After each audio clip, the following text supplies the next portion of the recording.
we follow John Porter in the rugged terrain of the Yukon in search of the coveted stone sheep.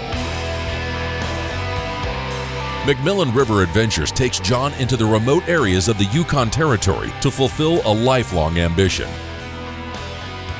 While he's there, John has a chance to bag a number of other species to add to this memorable trip. Right here on the Best of the West.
Now for me, this is probably a once-in-a-lifetime opportunity to go to the Yukon. I've been working on this for several years, probably 5 years now. I've been talking with Don Lind. One of the things that really made me interested in his hunt was I wanted to go to the Yukon for a fannin sheep and hunt it on horseback. Personally, I grew up hunting on horses and I absolutely love climbing on a horse and going into the country that you probably couldn't reach on foot. I'm Don Lind, owner and outfitter with McMillan River Adventures here in the Yukon Territory of Canada. We operate out of Whitehorse. Our outfitting concession is Concession 8, approximately 2-hour flight north of Whitehorse. We offer stone sheep hunts here in the Yukon. We offer backpack hunts, or horseback supported hunts.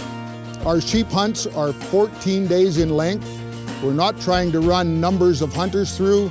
We're trying to operate for success and older age harvests.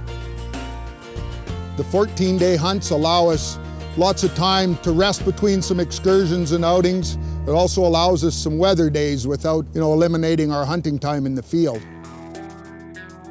We're averaging between 80% and 100% success rate, with an age average of 9 to 10 years annually. Our stone sheep come in a variety of colors up here in the Yukon. Our concession has some of the more traditional dark-colored stones, as well as some of the lighter gray saddle-backed stone sheep, recognized more commonly as fannins.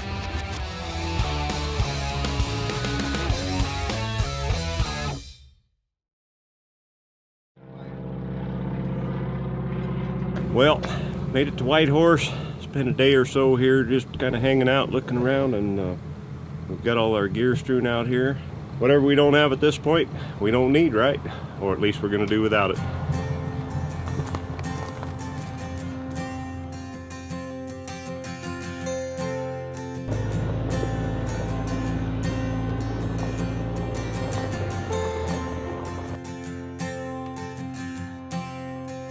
Climbing the Beaver with all of our junk, and I'm pretty sure we had too much stuff as usual.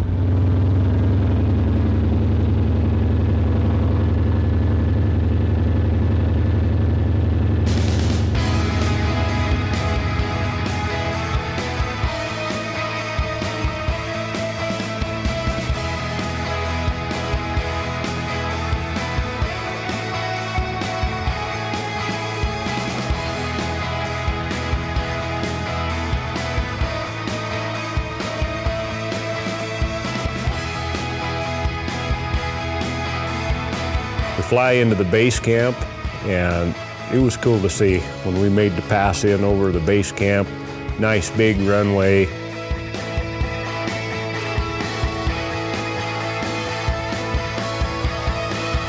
How's it going, Neil Costco? John Porter, nice to meet you. Hello. How are you? Good. The brains of the operation. Yeah, exactly. John, nice to meet you. You too. Barbecue with friends. That's their main center of operations for the horseback stuff, and then they'll go out different directions. I mean, sometimes they travel 2 or 3 days with horses, so they really cover a lot of country with the horses, and it saves a guy backpacking.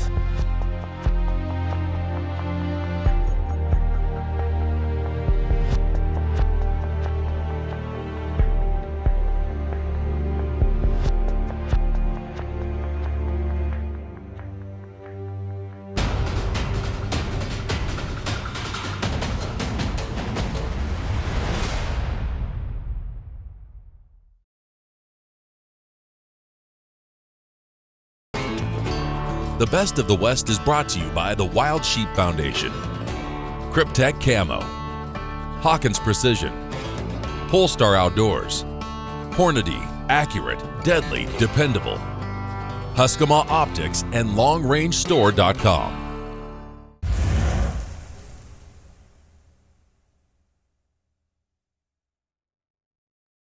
Welcome back to the Best of the West. John Porter is in the Yukon Territory, preparing to depart for his coveted stone sheep hunt with McMillan River Adventures Outfitting. A good cook shack there, a couple good sleeping buildings, and really nice, comfortable camp.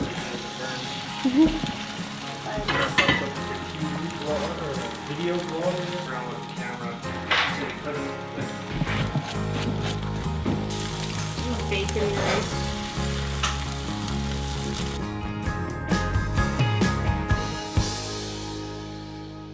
Well, I'm giving this mountain a little scan. We got into the base camp here yesterday. It was raining off and on a little bit, and we're going to pack up here this afternoon and go up on the mountain here and camp. This mountain supposedly has some rams on it, so but they might be on the backside. So, but nice sunny day. Hopefully we'll get our camp packed up there to a little spike camp spot and get everything set up while it's good and dry, and see what we can find out.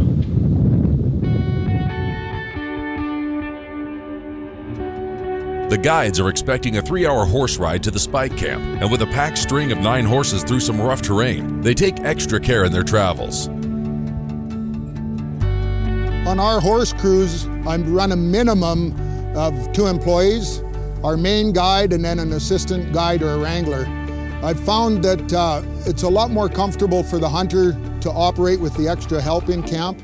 You get more hunting time that way. Your guide isn't worried about going out and wrangling up horses every morning.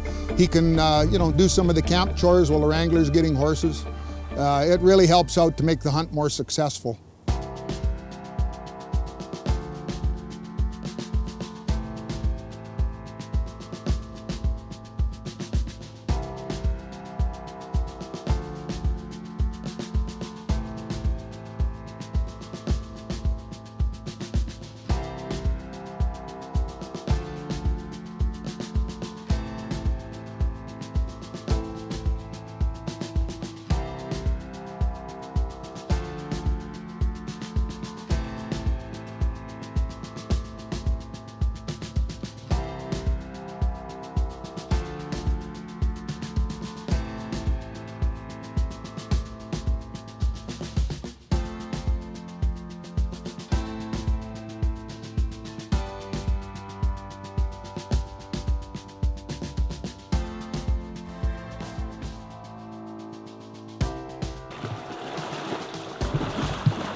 Well, we made it into what's going to be home for the night or the next 4 or 5 nights or however that works. So nice ride in, a little bit of mud here and there, and guess we'll have a look around and see what's kicking.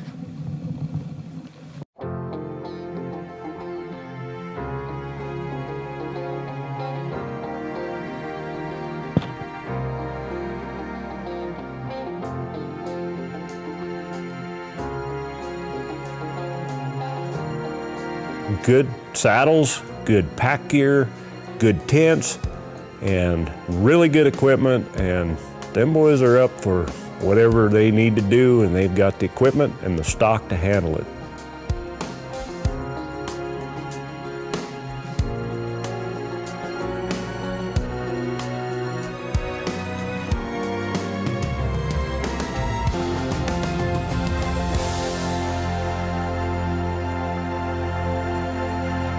Something that we do offer here at McMillan River Adventures, it's real attractive for the hunter, is the combo option.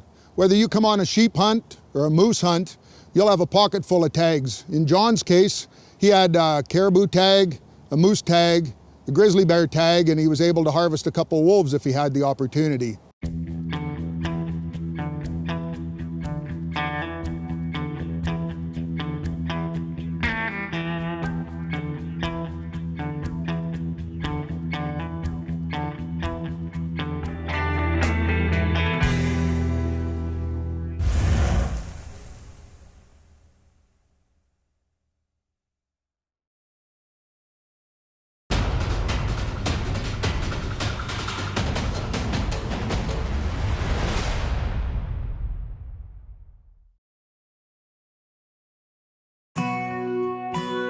John Porter is in the Yukon Territory in search of a stone sheep. They've hiked out of their spy camp in hopes of finding a shooter on this sunny but windy opening day.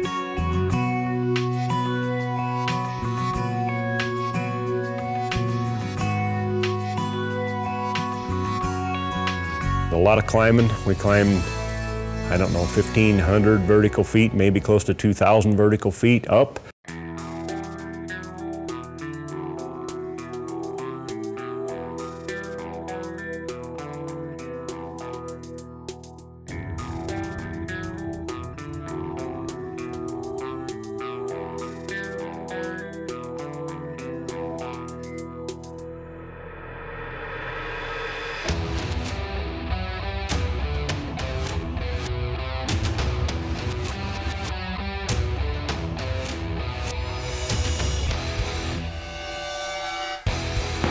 Climbed up this morning to the top of this peak, hoping that the sheep would be about 2 miles out over on the ridge on the plateau over there. And then just glanced down the hill, and they're about 3 rams 800 yards below us, at least 3. You can just see the bases of one behind a rock there.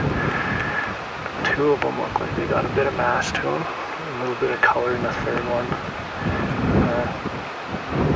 The one bedded up top is probably full curl, I'm guessing around 8. It's a little windy to get a real good age on them, but we got lots of time, so we'll see what we can do.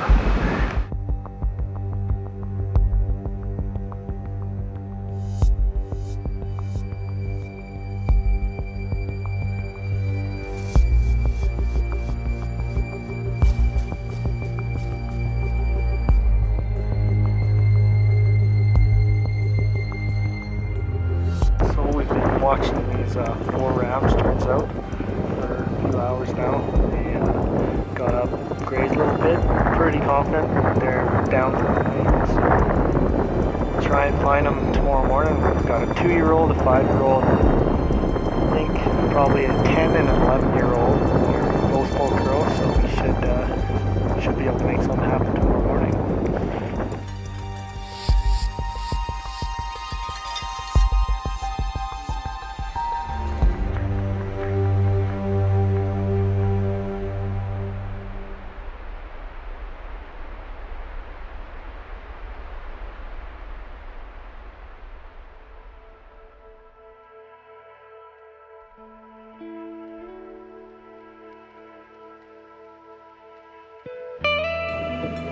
Well, so Neil's telling me that maybe he has a plan for today. What do you think? We have a plan. Let's go to where the sheep are, right? There you go. Yep. No, they were looking at a couple yesterday, and 4 rams? 4 rams. Got one pretty good dark one pretty good lighter colored one. Yep. Yeah, so we're gonna go on the back side of this big old mountain right here, and hopefully we don't end up clear to the bottom on the other side, right? Yeah, we'll see what happens. Where the sheep go. Right. No. A lot of country in here. Beautiful.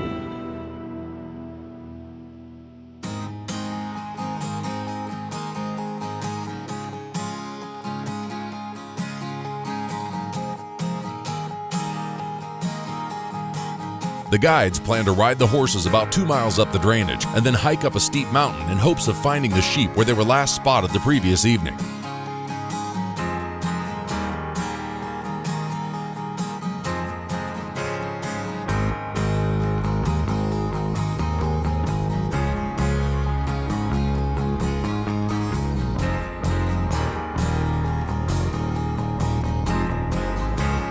This is where we go for our morning walk.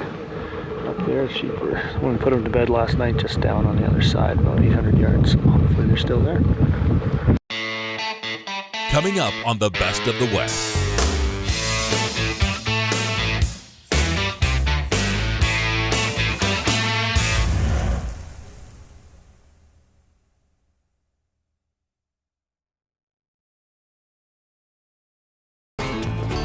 The Best of the West is brought to you by the Wild Sheep Foundation, Cryptek Camo, Hawkins Precision, Defiance Custom Actions, Hornady, accurate, deadly, dependable, Huskama Optics, and LongRangeStore.com. We're back in the Yukon territory with John Porter.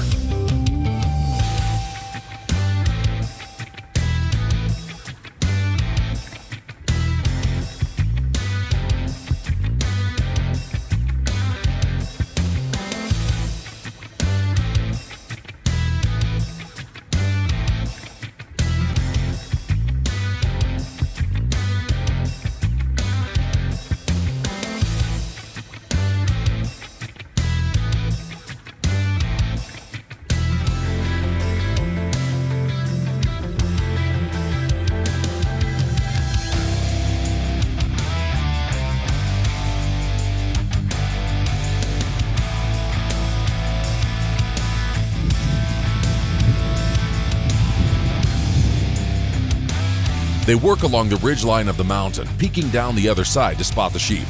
With the loose rocks and steep terrain, it's slow and tough to negotiate for the crew.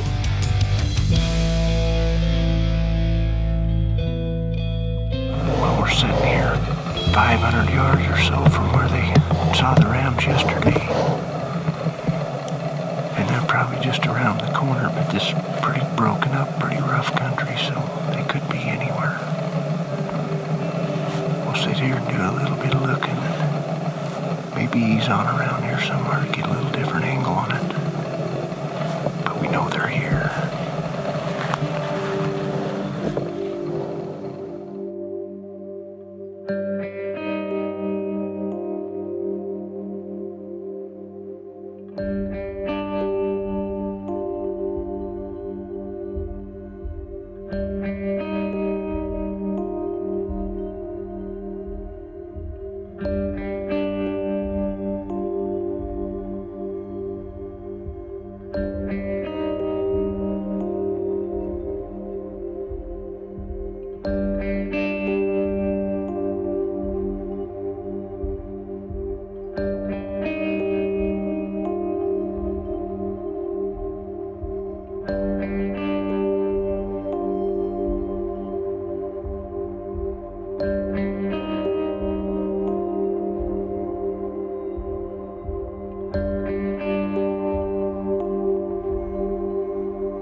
And all the way out the top of this mountain, and then when we spotted the rams, they're 2,000 vertical feet down.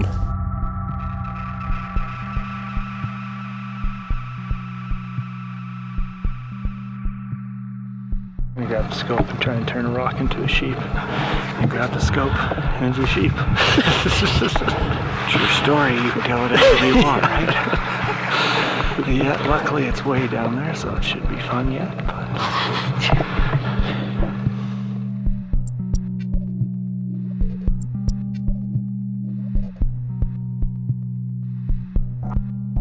Now that's a commitment going down there, because camp is way back over here and about 2,000 vertical feet down off the other side. And if we go all the way down there, pretty sure it's going to be an all-nighter. Be good to know for sure if that's the ram we think it is, and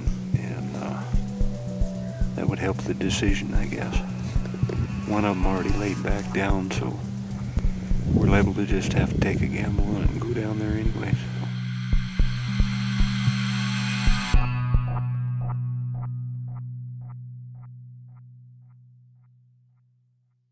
It's steep down and big rocks, and so down we went and made the stalk.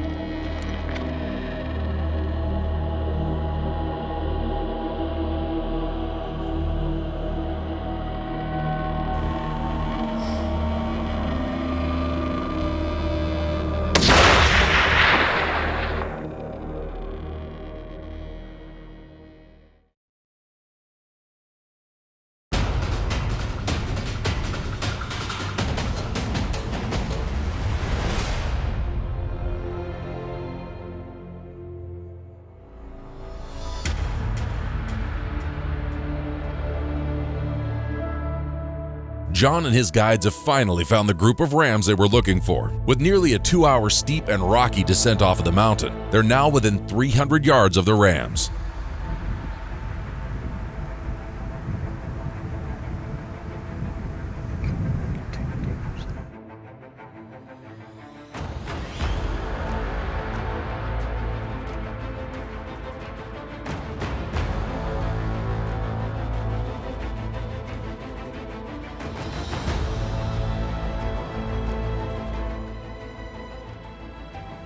Ended up watching those sheep for quite a while, even looking at the darker ram, which I kind of liked the look of the hide on the darker ram, but he was obviously a younger ram. And as my guide Neil said, you know, really the right things to do is take the old ram that's already been here for years and spread his genes and save that one for another hunter for another year. So that's what we decided to do.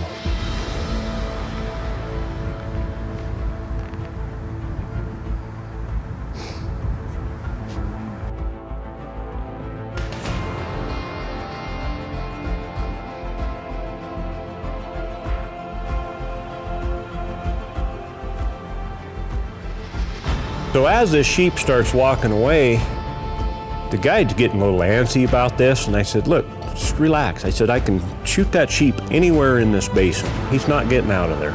I said, let's just wait till he turns just right.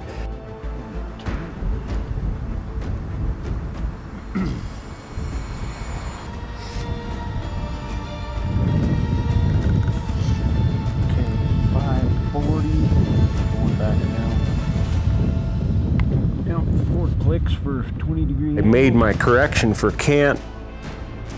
I was already set for that yardage there and let him have it.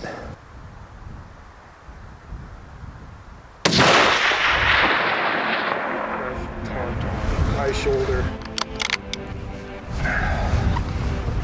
Now, I'm just gonna watch him a minute, but he's going nowhere. Yeah, that was a high shoulder. Really good ram, so. How about that? Way far north in the Yukon. One of the problems that we were faced with there was we had a very strong wind coming in our face, and so we had almost 300 yards of strong updraft. The first 300 yards of that bullet flight was in a strong updraft, and we had a pretty good downhill angle. What I ended up doing was I dialed to my yardage, what the actual distance was to that animal, and I just went down one click because of that updraft. And I think the combination of the updraft and the angle, I ended up hitting probably 2.5 or 3 inches higher than what I was trying to hit. But I picked my spot, squeezed the trigger, and it was plenty good enough. We'll have to go down and check him out. 20 minutes to 10, opening day. So we're gonna go off of here and go down there 541 yards, where the last range is at.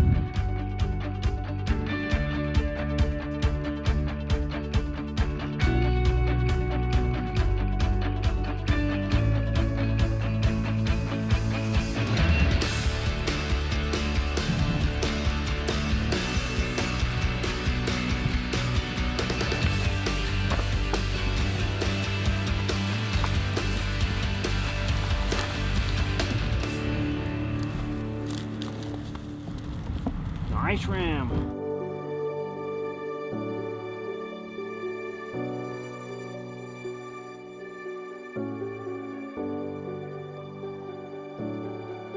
Shot the ram late at night.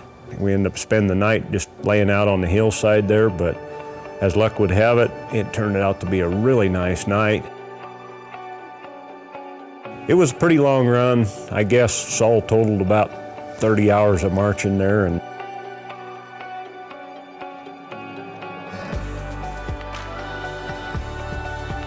excellent crew. They knew the country. They knew how to get it done.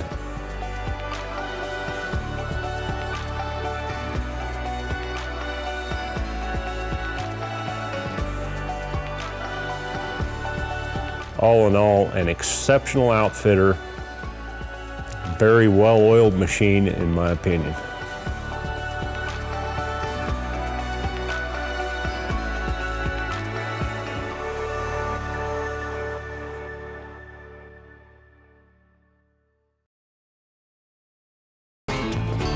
The Best of the West is brought to you by the Wild Sheep Foundation, Cryptek Camo, Hawkins Precision, Polestar Outdoors, Hornady, accurate, deadly, dependable, Huskama Optics, and LongRangeStore.com.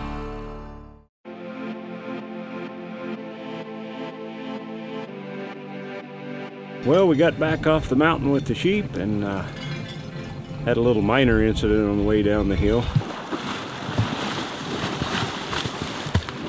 Neil got to go swimming, but they say most accidents happen within 15 minutes of home, and that's about what it was. But we're back here now, gonna take a day and relax and flesh that cape out, salt it, and hopefully get it flown out of here, and then we'll go chase a moose or a caribou or whatever else we can find.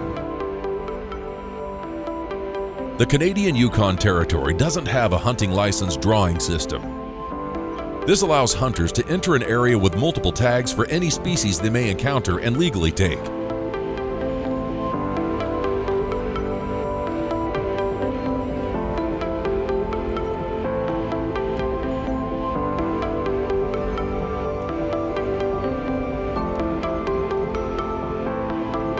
Something that we do offer here at McMillan River Adventures, it's real attractive for the hunter, is the combo option.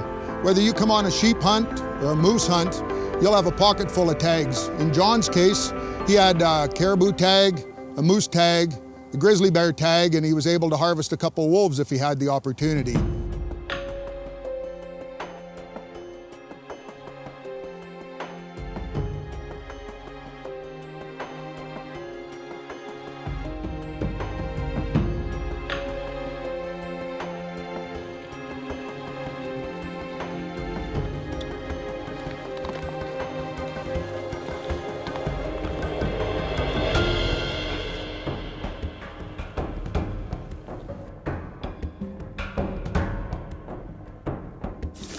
Got a pretty good bull caribou track right here. Looks like about, I don't know, probably 2, 3, maybe 4 days ago. But hopefully he's still hanging out in the valley somewhere.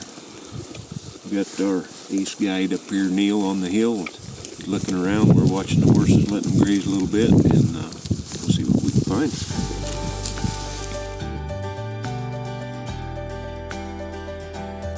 Mountain caribou are very tough to find as they roam around in very small groups, most of the times in pairs.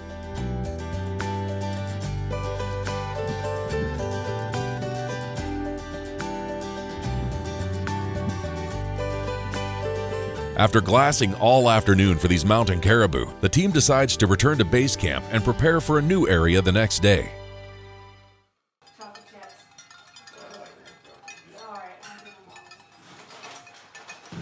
Well, we're packing up, heading back up on the mountain here. Gonna look for a moose or caribou or grizzly or whatever we run into, I guess. So we've got a whole bunch of panniers here. Taking lots of extra horses this trip in case we can get a moose, because it takes about 3 horses to pack a moose.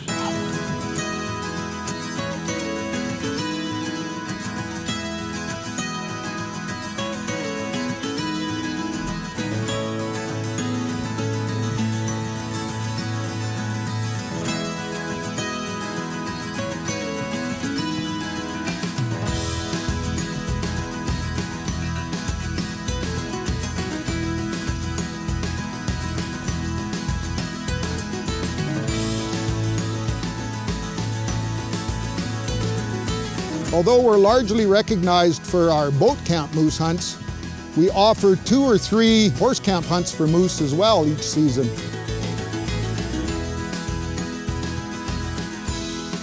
And there's some definite advantages to the horse camp hunts. If you're hunting one particular valley for 2 or 3 days and just not finding any moose sign or finding any cows there that might attract those bulls in, you can pack up your camp and move off into another valley and it's a whole new hunt again.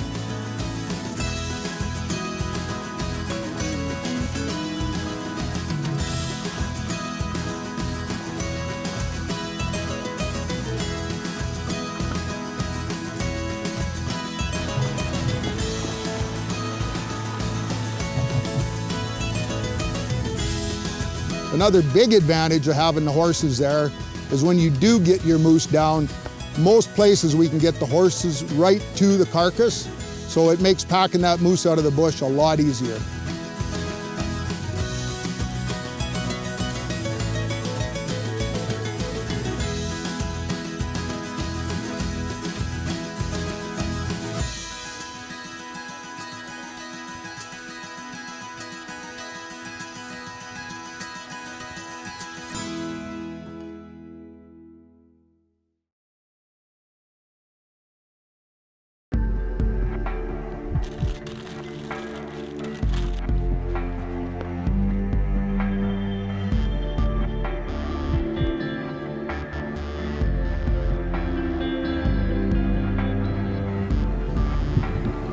Well, we hiked a little ways from camp. Got camp set up just before the rain, and rained a little. Now we're up on the mountain looking for a moose or a caribou or a bear or who knows what. The beauty of the Yukon, right? Anything goes.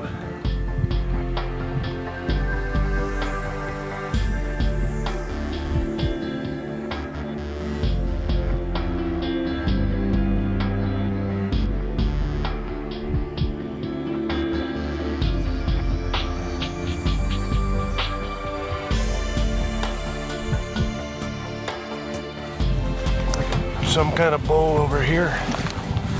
Get a spot and scope out and take a look at him.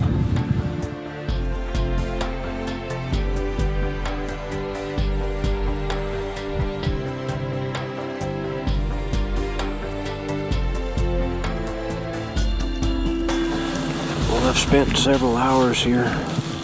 Right underneath us is where the one bull was that we saw first thing this morning. And he was with another bull the day before season, which was a week ago now.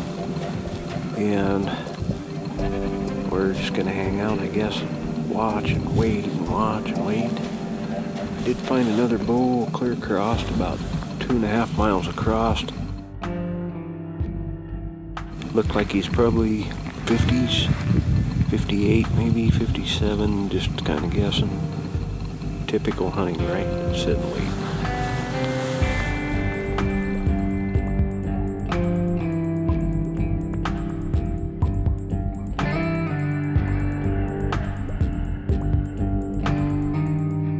Let's say you go fly into Alaska or you go fly into a lake, and if you're on a foot hunt, okay, anybody with any sense knows that there's some kind of a relatively short distance here where we're not going to shoot a moose past that.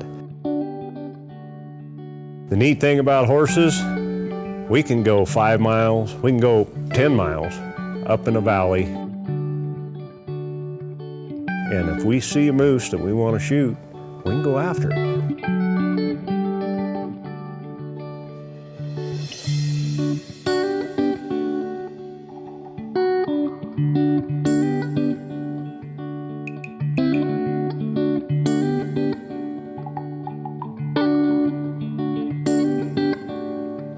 We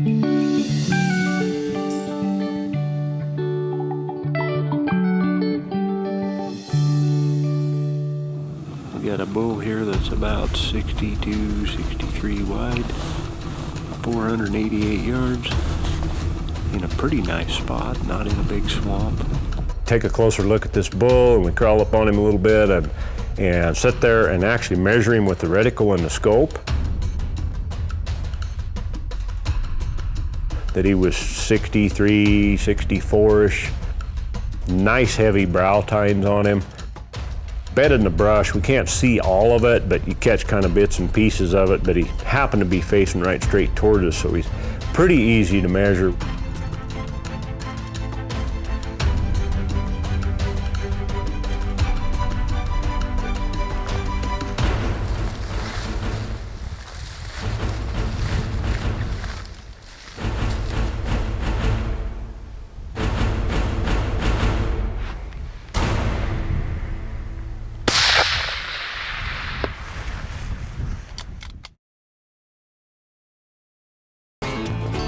The Best of the West is brought to you by the Wild Sheep Foundation, Cryptek Camo, Hawkins Precision, Defiance Custom Actions, Hornady, accurate, deadly, dependable, Huskamaw Optics, and LongRangeStore.com. For more information about McMillan River adventures in the Yukon, call Don Lind at 780-523-4455 or visit their website at yukonhuntingoutfitters.com. For more information about the products and gear used in today's show, please visit LongRangeStore.com or call 1-866-754-7618.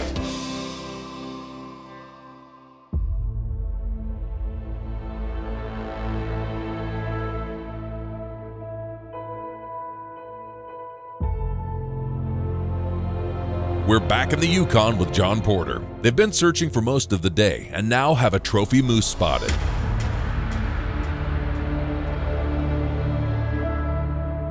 As there is in a lot of the North Country, just like a lot of the areas that I guided in Alaska, you've got a lot of brush. So it's hard to get down on something really solid. We're waiting for the moose to get up and waiting and waiting and waiting, which really took me quite a bit of time to cobble this position together to get above the brush. The moose was laying in a really good spot, but there was some steep, brushy, boggy stuff right underneath him. Really didn't want him to run over there.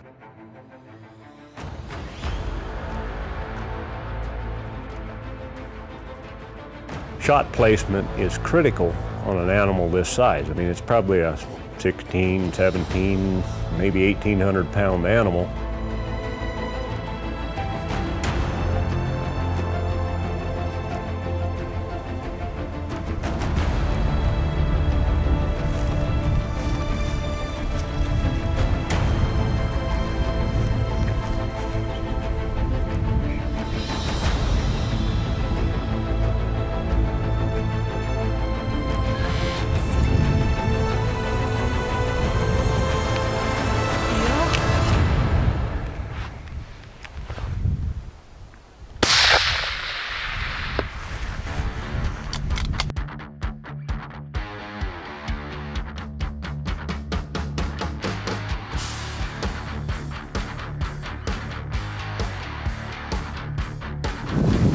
I think it'll be a long night.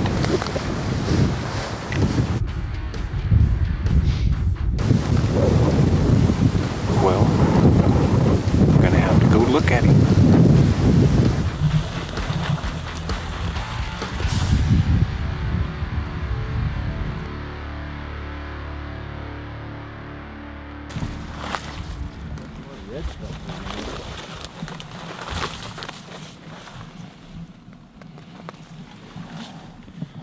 All done.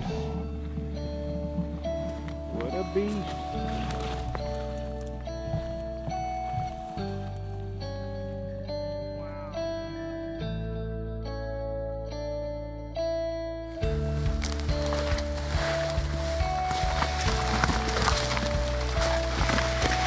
Oh my goodness, what a pile of work. Pretty cool old bull. middle of August. A little bit early yet. He's not quite finished yet on all his tips, but I think he'll be a real good eater. Got a pretty good shot in on him there with the old 6.5, and he can go very far tall. So pretty fun up here in the Yukon. Last adventure. I want to thank McMillan River Adventures. Tara and Neil did a great job. A lot of country we got to look at. Got a great stone sheep and now a great moose, and a lot of work to do tonight. Get back to camp maybe midnight if we're lucky, and come back tomorrow and finish packing it out. But got a lot of cutting up to do, and great adventure in the Yukon. Neil and the Kiwi boys brought this moose into camp, so we got the rest of our stuff packed up and off the hill, and they just come in and looks pretty cool. We'll have to unload it and get ready to head out a day or two whenever the plane comes in, and head back towards Wyoming, get ready for some bighorn sheep hunting.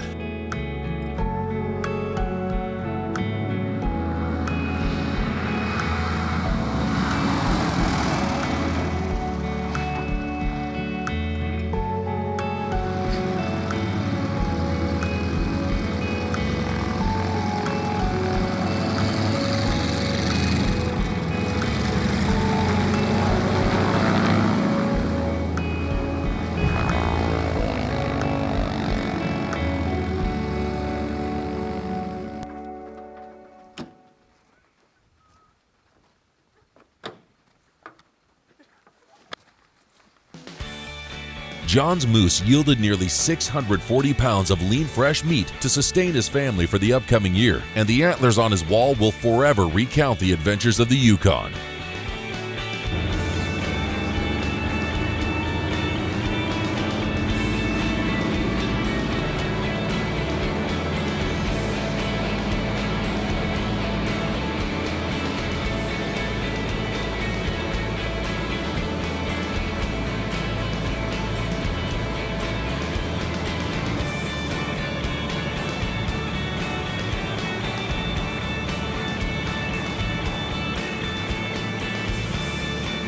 Don't miss the next adventure of the Best of the West, right here on the Pursuit Channel.